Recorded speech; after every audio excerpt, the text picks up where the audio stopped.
Bora para mais um estudo bíblico para nós, como mulheres, aprendermos na palavra aquilo que o Senhor pode nos ensinar a viver as nossas emoções.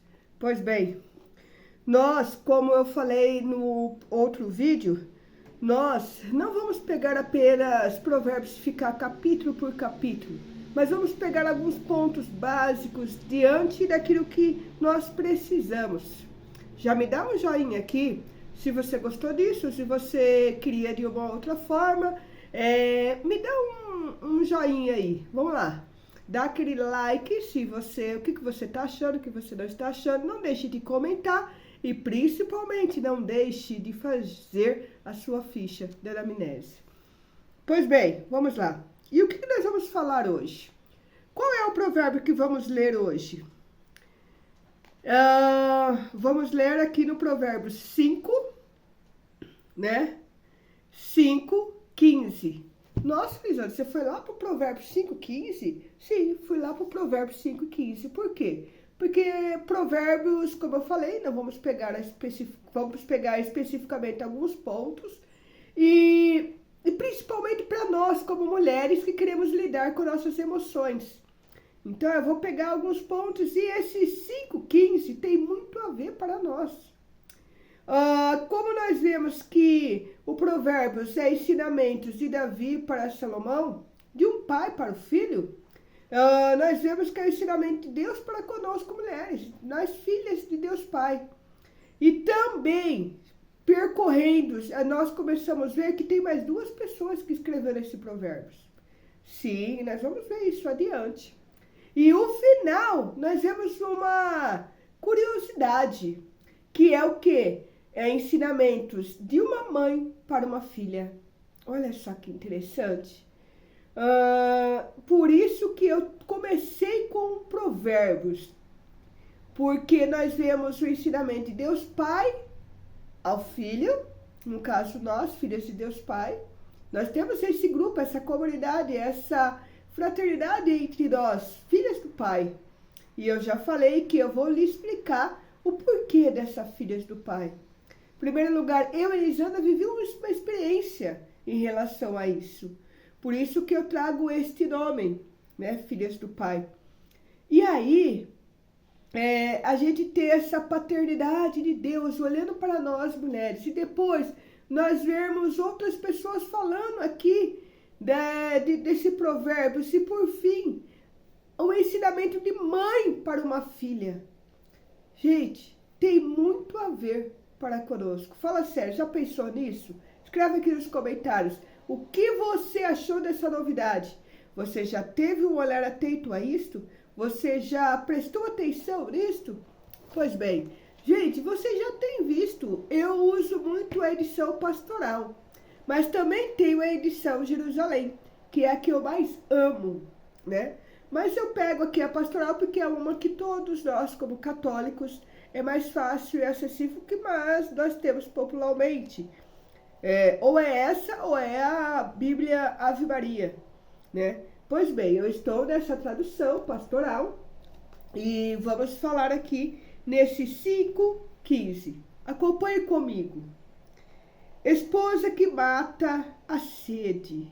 Olha só que interessante. Beba a água de sua própria cisterna, a água que jorra do seu poço. Não derrame pelas ruas a água de suas nascentes, nem pelas praças a águas dos seus riachos. Que eles sejam somente para você, e não para o estrangeiro que estão com você. Seja bendita a sua fonte, alegre-se com a esposa da sua juventude. Ela é uma gazela amada, uma mulher formosa, que seus seios o embriaguem sempre e o amor dela o encante continuamente.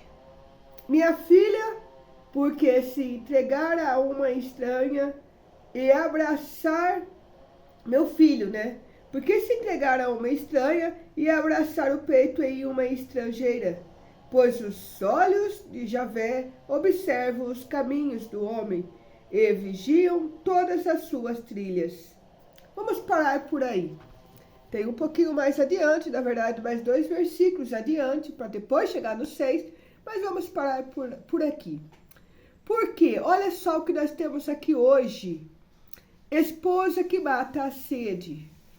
Primeiro lugar, talvez vocês devem estar pensando, mas eu não sou casada, Elisandra. Como assim? Está falando somente para a esposa? Não, não é somente para a esposa. A palavra está falando daquela que se despoja, né? Quando eu sou uma esposa, eu me despojo. Então, quando eu me despojo, eu me dou a alguém, né? Vamos pensar aqui comigo. Você se dar a Deus? Você se despoja e se dar a Deus? Ok, tá conseguindo compreender a visão do qual eu estou trazendo aqui agora. E aí, diante disso, olha só. No sentido que fala, beba a água de suas próprias cisternas. Quando você se despoja, quando você se entrega, você vai saciar sua sede, às vezes, na outra situação, em várias situações, mas não naquilo que é a sua reta intenção. E é isso que a palavra vem nos falar para nós como mulheres. Se despoje ao Senhor e busque a essência. Mata a sua sede na essência, naquilo que é a sua própria cisterna. A água que jorra do seu poço. Não derrame pelas ruas a água de sua nascente.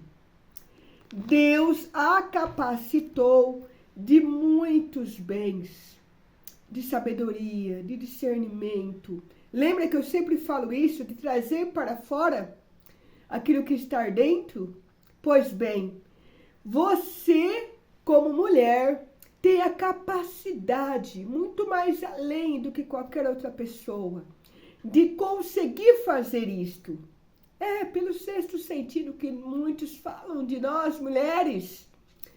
Como nós temos essa capacidade, nós podemos transbordar de dentro para fora nesse ensinamento, desse crescimento. Pois bem, vamos estar atentas à ação de Deus na nossa vida. Despojar-se a Deus, para Deus. Olha quando fala aqui, meu filho, por que entregar a uma estranha e abraçar o peito em uma estrangeira? Pois os olhos do Senhor observam os caminhos do homem e vigiam todas as suas trilhas. Você que é casado, você pensa, meu esposo, quando eu me despojo a Deus, eu aprendo a me despojar como esposa. E ou casado ou não casado, mas quando eu me despojo a Deus, eu consigo me despojar as pessoas ao meu redor da maneira correta. E aí eu não tenho aquela ferida de mágoa, de ressentimento por situações. Porque aquela pessoa bebeu da minha nascente, que eu a deixei. E aí a palavra fala, não deixa. Mas eu deixei aquela pessoa beber da minha nascente. Eu joguei as minhas águas, a Deus dará aí, né? Essa versão que nós falamos. E com isso, eu me distanciei da essência. E aí faz com que os homens as pessoas, não só os homens, mas aqui está falando os homens, mas eu digo, tudo ao redor, as pessoas ao redor, não reconheça a pureza desta nascente. O que é a nascente? Vamos interpretar. É o Espírito Santo que vive em sua alma. Vamos olhar por esse lado, fazer essa temática. Porque assim nós conseguimos aprofundar mais ainda nessa dimensão. Eu permito o Espírito Santo em minha alma, eu permito esta água, esta nascente que está dentro de mim, que me faz despojar-se para com Deus, da maneira correta em Deus, e não as pessoas ao redor. Com isso, as pessoas ao redor, elas vão olhar para a minha nascente, vendo a minha essência que vem de Deus, e que me ajuda a lidar com as coisas ao redor, e assim eu não atrapalho as pessoas ao redor, nem permito que as pessoas ao redor me atrapalhem. Deu para compreender? Fiz um resumo aqui no final, assim, bem bacana. Escreva aqui nos comentários o que você está achando. Se deu para compreender. Não é apenas uma meditação, é um estudo. E para que esse estudo seja um estudo, você tem que aplicar na sua vida e escrever no seu planner ali, sabe, seu planejamento. Eu falo planner por quê? Porque é o seu livrinho, seu caderno, na qual você coloca o seu planejamento de vida, de crescimento, de desenvolvimento. Pois bem, faça isso e não tenha medo de ser diferente. Ok? Maravilha? Gostou desse Provérbios 5:15? Ok. Hoje, sexta-feira, semana que vem, tem mais estudo bíblico de segunda a sexta. Até a próxima!